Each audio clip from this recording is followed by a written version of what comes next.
Jesus is not commanding you, especially you men.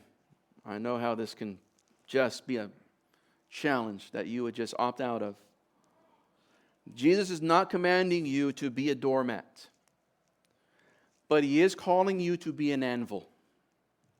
What do I mean? Charles Spurgeon said about Jesus' words here that we are to be as the anvil when bad men are the hammers. And John Stott tells us in Jesus' illustrations and personal example depict not the weakling who offers no resistance.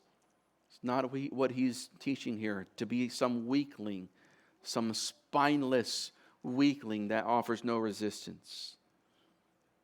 John Stott says rather they depict the strong man whose control of himself and love for others are so powerful that he rejects absolutely every conceivable form of retaliation.